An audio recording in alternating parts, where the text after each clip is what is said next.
En el caso nuestro de Banano, la presión fue principalmente de la opinión pública. Los artículos de periódico eran una cosa de todos los días, daba miedo abrir el periódico. Uno decía, ni la primera plana, no había ganas de abrir nada, porque siempre en el periódico, porque afortunadamente en ese tiempo no había redes sociales. No había Facebook, no había Instagram, no había periódicos electrónicos, entonces digamos que los ataques solo se recibían una vez al día. Ahora ustedes están posiblemente más expuestos a eso, porque el intercambio de información es más fluido. Entonces teníamos mucha presión de la opinión pública, pero sobre todo muchísima presión del mercado. Gran parte del banano que nosotros estábamos produciendo en ese momento se iba a Europa, porque Guatemala, México, Honduras de alguna forma logran abastecer bien a los Estados Unidos y tienen más facilidades de logística. Entonces nosotros estábamos posicionados en el mercado europeo. Y los europeos sí nos dijeron, miren, o implementan buenas prácticas agrícolas en 2 años o no les volvemos a comprar. Así, por las buenas, todos entendimos que había que empezar a trabajar al respecto. En el caso de la soja, porque a mí me gusta mucho hacer la comparación para ver qué aprendizajes podemos sacar, definitivamente tienen el peso de la presión pública. La presión pública trasciende fronteras. Y ya que estamos hablando de ser honestos y transparentes, yo también quiero contarles que la primera vez que yo vine al Paraguay, me dijeron, es algo de soja sostenible. Y yo no pude evitar decir, ajá, eso es posible, de verdad existe, porque toda esta comunicación trasciende las fronteras. Entonces a mí, en mi pequeño país tropical, la información que me llegaba era, aquello es un desastre, es extracción, y eso que estamos hablando de un país pequeño. Entonces la presión que ejerce la opinión pública uno no la puede ignorar y la debe atender. ¿Qué más? Noto que en Paraguay hay bastante presión de parte del Estado, un marco regulatorio muy fuerte en cuanto a lo que se debe hacer, como en todos los países, con algunas limitaciones para ponerlo en práctica, con limitaciones de parte de los productores también para cumplir con todo lo que el marco regulatorio exige, pero en fin, hace presión. Y me llamó mucho la atención que también las entidades financieras andan detrás del tema de la sostenibilidad. Les cuento, en mi país eso todavía no pasa. Nosotros somos, por más sostenibles, sujetos de la banca convencional. Ustedes están dando un paso adelante en esa dirección, porque todo empieza en el bolsillo. Yo no quisiera decir que de la sostenibilidad hay un aspecto que sea más importante, pero estamos hablando de que estos son negocios, y los negocios están hechos para generar utilidades, si no son un club de amigos o un club social. Entonces, si al principio de generar utilidades tenemos que buscar la forma de hacerlo con el menor impacto ambiental posible y el mayor aporte y contribución social. Entonces, esto llama la atención. Estos factores que les estoy diciendo son factores externos. Pero ¿qué sucede en lo interno? ¿Qué es lo que mueve al productor a decir, yo voy a hacer esto? Bueno, en principio yo quisiera pensar, y ustedes me van a decir si estoy en lo correcto o no, que lo primero es una conciencia sobre el ambiente, es decir, mi casa está en mi chacra, yo no quiero que mis hijos se críen en un ambiente que no es saludable, quiero que el agua que tomo esté limpia, ese proceso de reflexión interna. Luego, una conciencia sobre la importancia de tener recursos de calidad para producir más y mejor. Luego, que eso nos lleve a buscar sistemas que sean eficientes. Y finalmente, la suma de todo eso debería decantar en un incremento en los ingresos por unidad productiva. ¿Qué sucede? Que casi siempre pensamos al revés. ¿Qué me van a pagar? ¿Cuánto voy a ganar? ¿Cuánto cuesta? Y entonces valorizamos poco todos los otros beneficios que las buenas prácticas nos pueden generar a nivel de finca y a nivel de paisaje. Este es un reto a resolver. Bien, voy a hacer un repaso rápido por el concepto de producción sostenible. ¿Qué es lo que realmente estamos buscando? Estamos buscando mecanismos de producción que sean ambientalmente respetuosos, socialmente justos y económicamente rentables. Vale más alguna parte de las tres? No, no valen más. No se vale que yo sea totalmente rentable y es tanta la rentabilidad que lo demás no importa. Ni que yo sea una cosa totalmente ambientalista que no genera utilidades, tampoco. Es el balance entre los tres componentes lo que nos da la verdadera sostenibilidad.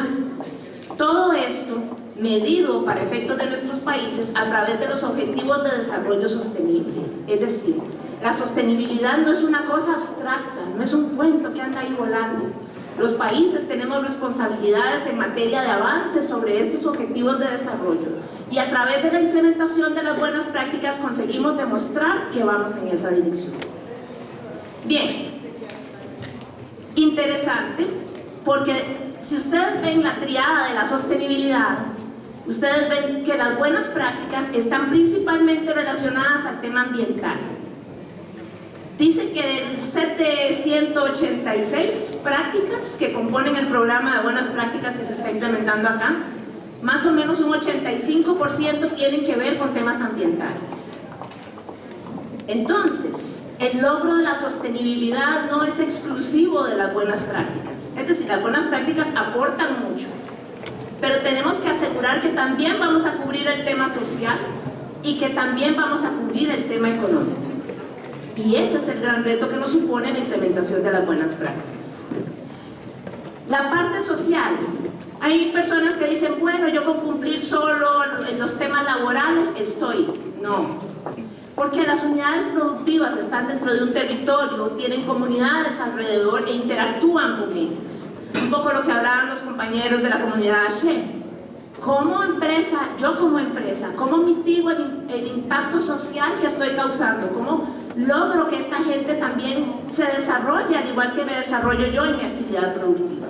Entonces ya no podemos ver aquí cortito, voy a cumplir la norma laboral, salario mínimo, seguridad. No, hay que abrir un poco más el espectro y cubrir otros temas.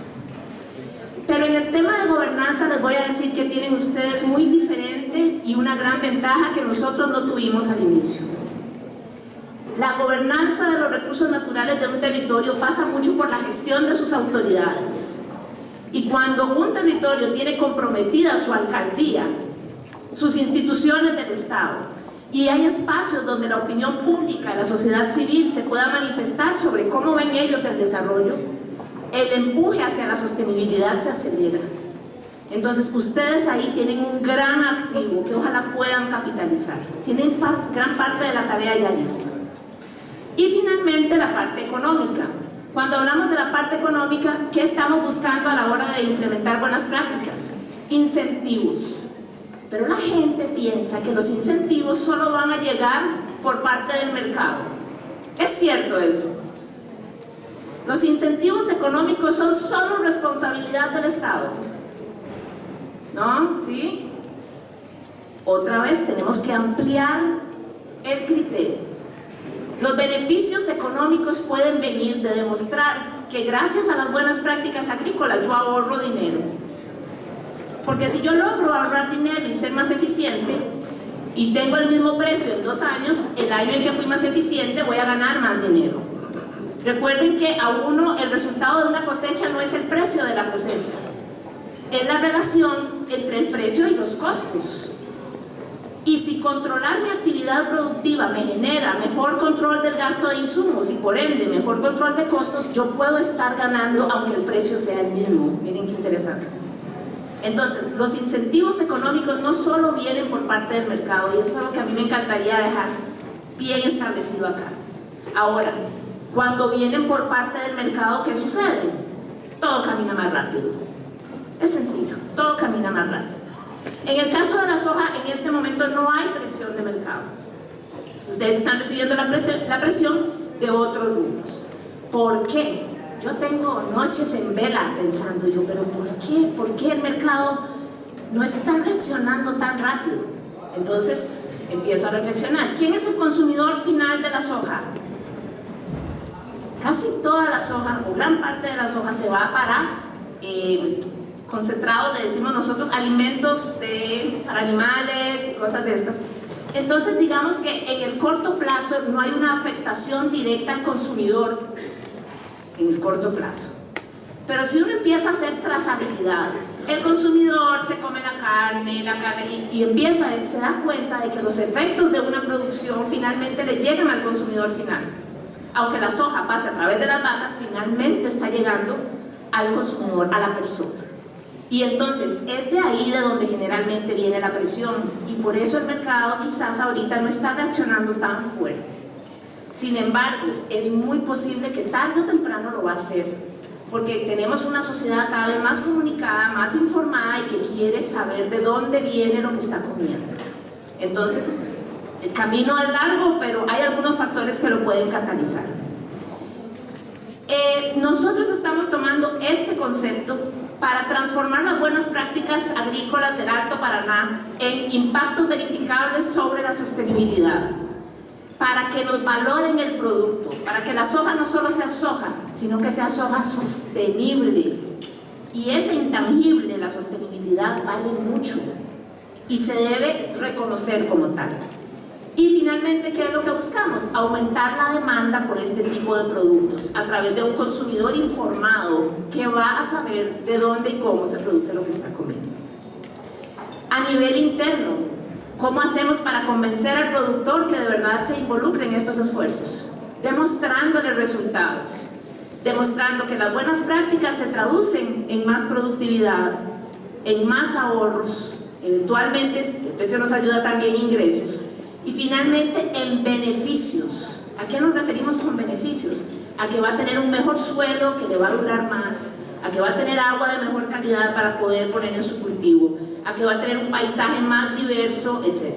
Entonces, esos son básicamente como lo queremos proyectar hacia lo externo, es decir, fuera del territorio, y cómo lo queremos trabajar a lo interno con los productores. Bueno, esto es el mapa de proceso del trabajo que estamos realizando, Katia, con Unicop y Copronar, para llevar esto a la práctica. Cómo convertir buenas prácticas agrícolas en impactos directos sobre la sostenibilidad. No me voy a detener mucho acá porque lo voy a explicar más adelante. Lo primero que hicimos fue un inventario de los impactos. ¿Cuáles son las cosas que se le achacan a la soja? El que habla mal, ¿de qué es de lo que se agarra para decir que algo anda mal? Entonces, más o menos nos encontramos siempre desde la perspectiva de los tres componentes de la sostenibilidad, los siguientes impactos. Pero vean qué interesante. En el rubro económico, de los 6 indicadores, 4 están verdes. Significa que son indicadores positivos. Es decir, que arrancamos analizando que el impacto de la soja desde la visión, desde el área económica es muy positivo, y se habla poco de eso. No se habla tanto de la contribución al PIB, del valor de las exportaciones, el volumen de la inversión que se está haciendo. ¿Hay algunos amarillos? Sí, pero se pueden trabajar. Por ejemplo, en el caso del potencial de crecimiento, bueno, se pone como amarillo porque es sensible. La idea es que el crecimiento sea a través de buenas prácticas sostenibles, entonces ahí sí lo convertimos en verde. Pero si va a tener consecuencias ambientales, entonces se transforma un poco. Llama la atención también la columna de los impactos ambientales. Miren aquello, hasta que alumbra. Bueno. Cuando nosotros nos hacían estos mapeos en el sector banano, uno decía, ok, no se ve bonito, pero estamos trabajando, o sea, vamos en esa dirección. Por eso el reconocer el impacto que la actividad agrícola tiene no es ningún pecado. El pecado es saberlo y no hacer nada. Pero en este caso ya nos estamos moviendo en esa dirección. Y finalmente los sociales. Es interesante que en cuanto a los impactos sociales que se le atribuyen al sector, hay varios que no son estrictamente responsabilidad del sector productivo. Convergen temas que tienen que ver con la administración que el Estado hace de sus instituciones en los territorios. Entonces también hay que decir eso. También hay que decir, mire, yo voy a trabajar sobre el pedacito de responsabilidad que me corresponde a mí, y vamos a llamar a los demás para que también asuman su cuota. En los sociales, desplazamiento de comunidades, reducción de la seguridad alimentaria, deriva de productos fitosanitarios y afectaciones en materia de contratación de mano de obra y empleos. Interesantísimo. Creo que estaba viendo en una estadística, no sé qué, como 1000 hectáreas generaban como 10 empleos, una cosa así. Y entonces era un argumento que utilizaba alguien que estaba escribiendo un artículo en una revista ambientalista sobre la producción de soja. Y fue inevitable para mí pensar, la soja ha llegado a ese nivel de profesionalización, innovación tecnológica, gracias a muchos esfuerzos, y se han hecho muy eficientes, extremadamente eficientes, sustituyendo la mano de obra tal y como la conocemos. Entonces, no se le puede achacar, no se puede culpar al sector por ser eficiente, ¿se imaginan? Es parte de su naturaleza productiva. Un problema sería que, por ejemplo, yo, con una bananera de 250 hectáreas, tengo que emplear 150 personas para que trabajen conmigo y que yo solo empleo 50. Porque estoy explotando a esos para que hagan lo que deberían hacer los demás. Ahí sí estaríamos con problemas de trato de mano de obra y todo esto. Pero si la actividad productiva ha alcanzado un nivel de especialización y profesionalización que lo lleva a requerir de menos mano de obra, ¿cuál es el problema?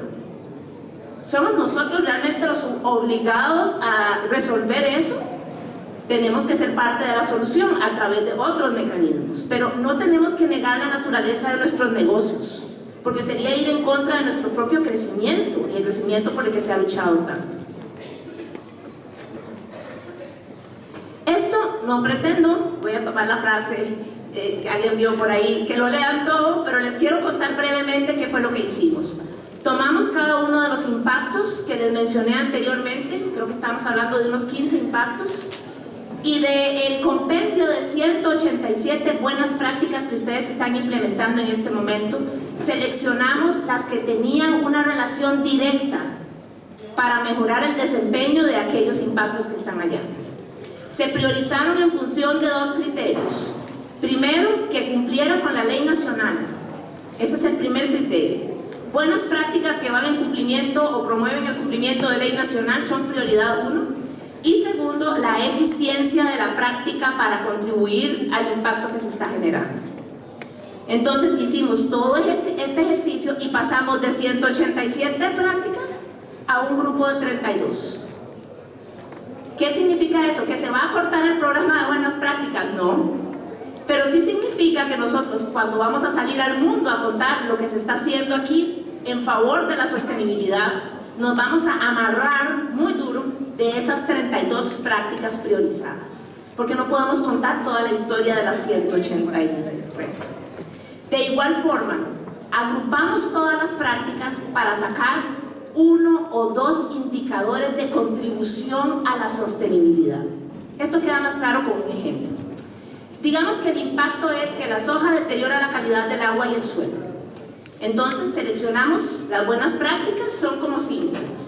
Protección de nacientes, reforestación de cauces hídricos, varias, ¿no? Control en la aplicación de fitosanitarios para que no haya deriva ni desperdicio. Y convertimos esas 6 o 5 prácticas en un solo indicador. ¿Cuál es ese indicador? La calidad del agua a la salida de mi finca. Entonces el punto de partida va a ser muestrear una vez cuáles son las condiciones físicas, químicas y biológicas del agua de la salida de mi finca ya hacia el final. Y 2 años después, o 1 año después, o 3 años, dependiendo del programa, se vuelve a tomar una muestra ahí al final. Si todo lo que yo estoy haciendo está funcionando, las condiciones entre el punto de partida y el monitoreo posterior deben ser mejores. ¿Por qué lo hacemos así? Porque no podemos trabajar con 187 indicadores. Lo resumimos finalmente en 16 indicadores. Y esos 16 indicadores son el escudo que queremos utilizar a través de UNICOP y el trabajo con Copronar para proteger, defender y demostrar el trabajo que ustedes están haciendo acá. Estamos trabajando en consolidar todos los registros de las buenas prácticas agrícolas a través de un servidor virtual que va a ser posiblemente consolidado en la UNICOP. Eso es parte del trabajo que estamos realizando también. Y finalmente aquí les voy a dar un tour rápido por los 16 indicadores que definimos para los impactos que nos achacan y que son nuestro escudo para defender la gestión del sector. Algunos tienen que ver con las buenas prácticas, sí, sobre todo los ambientales, pero vamos a tener que trabajar en el tema social y en demostrar la rentabilidad y el aporte económico del cultivo a la economía del país, monitoreando también unos indicadores macroeconómicos. Entonces el camino recorrido es este. Creemos en un desarrollo sostenible, pero sabemos que lo que hacemos tiene impactos sobre lo que deseamos. Los cuantificamos, los impactos, y lo transformamos en buenas prácticas que van a impactar de manera directa sobre la mejora de ellos, a través de 16 indicadores de contribución. Tenemos 32 buenas prácticas priorizadas de un total de 187. Pero a nivel del productor se va a seguir trabajando con las 187 prácticas del programa. Pero a nivel de la opinión pública y del trabajo que queremos generar para atraer más aliados a este esfuerzo, llámese los mercados, el Estado, proveedores de servicios, opinión pública, para el trabajo con ellos nos concentramos en 32 buenas prácticas y 16 indicadores medidos disciplinadamente.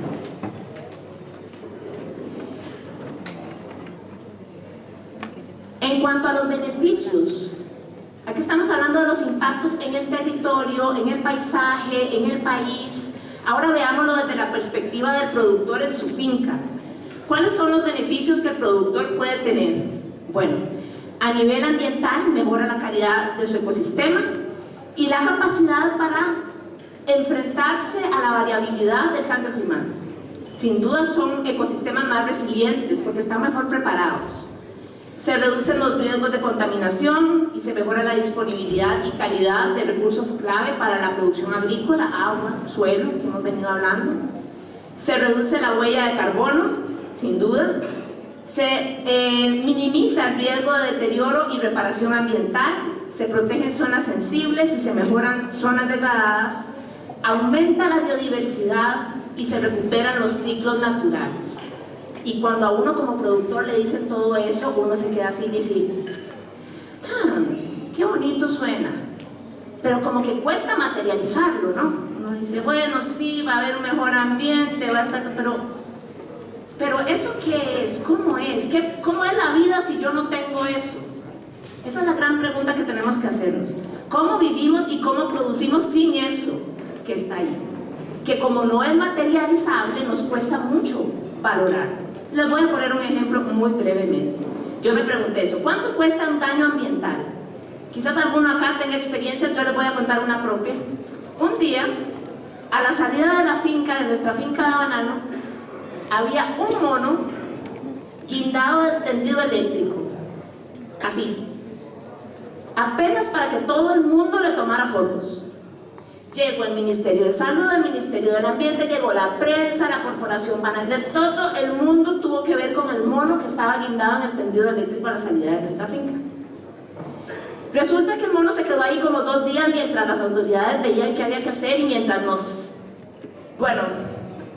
aniquilaban moralmente, nos decían que era responsabilidad de nosotros, que cómo el mono iba a llegar ahí.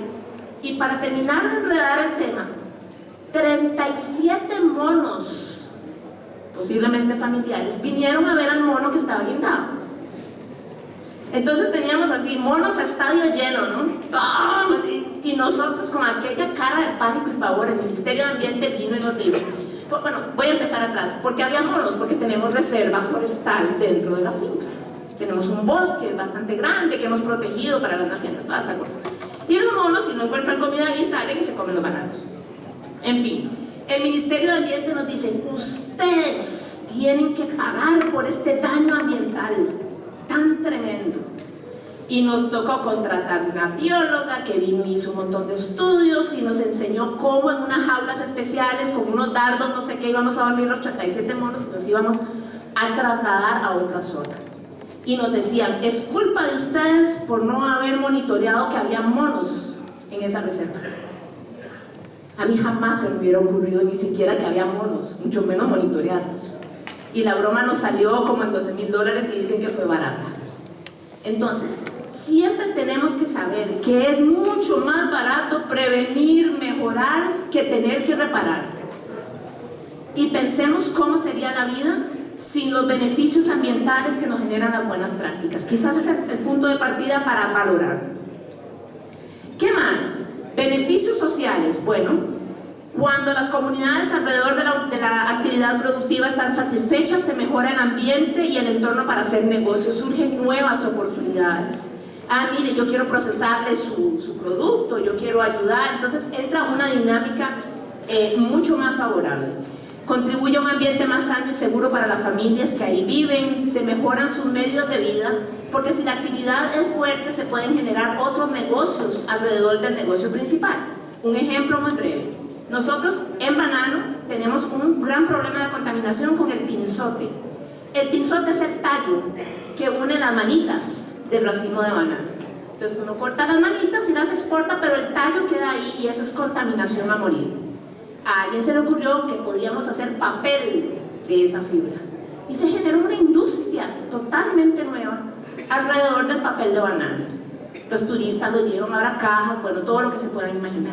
Entonces, cuando una actividad productiva es sólida y además responsable con las comunidades alrededor, surgen nuevas oportunidades de hacer negocios.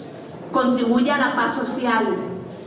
Con esta América Latina tan convulsa en todo lado, eso es algo que uno con el tiempo realmente valora. Y la paz social es un regalo muy preciado que se debe de cultivar y promover. Mejora la gobernanza de los recursos naturales y proporciona mejores condiciones para los trabajadores en la UPA. Yo sí puedo decirles lo que es tener problemas sociales. Esos son titulares de periódico. Y si ven en los dos casos dicen, las comunidades manifiestan, las comunidades se quejan. ¿Quiénes creen que fueron los primeros en ir a tomarle foto a los monos? La comunidad en pleno, no fueron científicos, no fue el Estado, la comunidad estaba ahí, todo el mundo tomando las fotos de los monos. Entonces es importante convivir en armonía con las comunidades más allá del discurso. Yo he estado con sectores productivos que les digo, ¿qué hacen ustedes por convivir en armonía con su comunidad? Pintamos escuelas. Yo, ok, bueno, está bonito, pero busquemos más allá. O sea, busquemos realmente vincularnos y ser todos parte de la solución. Digamos, algo que dinamice la economía, que los inserte en las cadenas de valor. Busquemos no respuestas paqueteras, como decimos en mi país. Busquemos respuestas que hagan cambios de verdad. Ahora sí, entramos en materia con los beneficios económicos. ¿Dónde están? ¿Cuándo llegan? Efectivamente se ha documentado que hay beneficios económicos de la implementación de las buenas prácticas agrícolas. Un documento, un estudio hecho con 142 productores de soja a través del proyecto de paisajes de producción verde, solo en el caso del uso de combustibles generó esta estadística, este dato. Y básicamente si se comparan certificados en buenas prácticas con no certificados en buenas prácticas, hay una diferencia de $7 de ahorro en consumo de combustibles por hectárea. Multipliquemos. Solo combustibles. ¿Saben? El montón de otras cosas que también podríamos estar analizando acá. Ese mismo estudio también establece que el ahorro en herbicidas es de $2.98 por hectárea, en insecticidas, fungicidas es muy significativo, y el ahorro en fertilizantes, todo por implementar buenas prácticas agrícolas y controlar el uso de los productos fitosanitarios y fertilizantes que se están utilizando en la unidad productiva. En total, digamos que hablamos de $60 de ahorro por hectárea generado por la implementación de las buenas prácticas agrícolas. Y si el negocio de ustedes es como el nuestro negocio es un negocio de centavos, cada vez más. Entonces, ser extremadamente eficiente en el uso de los recursos es la clave para sobrevivir, si no estamos destinados a no volver a producir. Tenemos que ser muy, muy competitivos y esta información es muy valiosa. Ahora, súmenle a eso un dato que me encontré de un estudio del INTA argentino. El INTA argentino dice que por erosión hídrica en cultivos de soja convencional, se pierden casi 4 hectáreas por erosión hídrica al año. 4 toneladas, perdón, de erosión hídrica por hectárea al año. Y si cada tonelada cuesta más o menos $6, son $24 más de ahorro por evitar la erosión. Dicho esto, sí, efectivamente hay ahorros significativos a la hora de implementar las buenas prácticas agrícolas. Y eso es, claro, un motivante muy fuerte para el productor. Pero que no sea la única razón, no perdamos de perspectiva los otros aspectos que hemos venido hablando. A manera de conclusión, les digo que, bueno, la sostenibilidad exige un compromiso integral. No se puede hacer porque está de moda, no se puede hacer solo porque nos lo están exigiendo. Tiene que partir de la conciencia del productor y reflejarse en la forma en la que éste produce. ¿Qué más? La fórmula para que las buenas prácticas realmente lleguen para quedarse se compone de 3 aspectos: su implementación, el asegurar que haya gobernanza territorial sobre los recursos naturales, y aquí la participación de las alcaldías y fuerzas vivas del territorio es súper importante. Y tercero, la existencia de incentivos económicos que dinamicen su implementación. Estos 3 factores son fundamentales y ninguno pesa más que otro. Si los logramos acoplar, hay mayor posibilidad de que las buenas prácticas lleguen a quedarse. ¿Por qué es importante? Porque mi finca puede ser maravillosa, yo puedo ser un éxito de certificación. Y si mi vecino hace lo que quiere, ¿qué hago yo con sacar agua limpia como la que nos enseñaba Eloy de mi finca, si a la par está echando y dando y no cuidando? Entonces, es muy importante que el enfoque de buenas prácticas agrícolas sea territorial, de paisaje, donde todos nos sumemos a esto. Porque si solo es Don Darcy o por aquí aislados, no vamos a lograr los impactos que queremos. Y la opinión pública ahí sí va a tener de qué y por qué seguir atacando al sector. Los incentivos son fundamentales. Y es importante generar evidencia de los impactos que las buenas prácticas tienen. Y a nivel de los productores, que son a veces difíciles de convencer, si no hay presión del mercado, la responsabilidad de quienes dinamizamos esto, cooperativas, alcaldías, proyectos, es demostrar que realmente hay una relación beneficio-costo favorable de las prácticas que estamos promoviendo. Finalmente, esto me llamó mucho la atención. Yo le pregunté, tuve finalmente el placer de irme a gira de campo. El martes de esta semana pude ir a ver productores y hablar en Naranjito y acá en Naranjal. Y alguien me dijo algo que me caló mucho. Me dijo, yo reconozco todos los beneficios de las buenas prácticas, pero le voy a decir por qué yo las estoy implementando. Porque me dan seguridad, me protegen.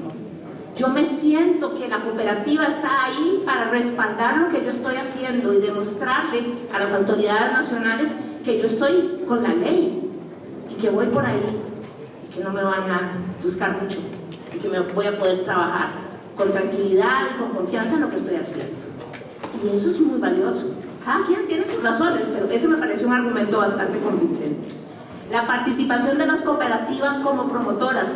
Nosotros no tuvimos cooperativas, allá el movimiento cooperativo en banano prácticamente no existe, pero tuvimos una corporación bananera nacional que no se puso la camiseta, como decimos, se la hizo tatuada por nosotros y nos ayudaron a desarrollar tecnología, a buscar los incentivos y hacer todo para que el programa realmente funcionara. Esto es clave.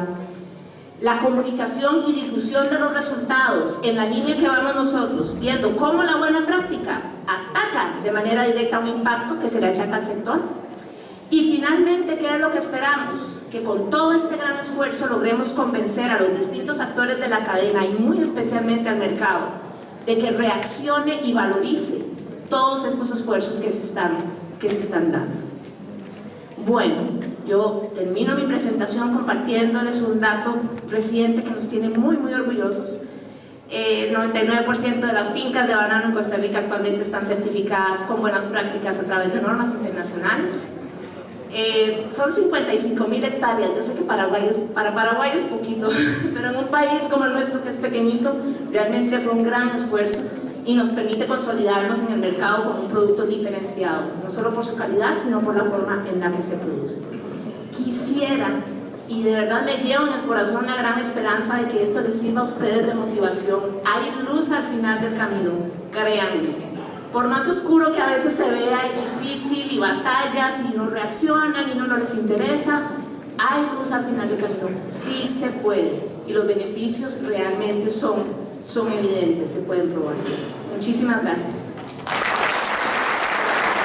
Así, de esta manera fue la presentación de Sip-Jin Sánchez, justamente desde el Centro Agronómico Tropical de Investigación y Enseñanza.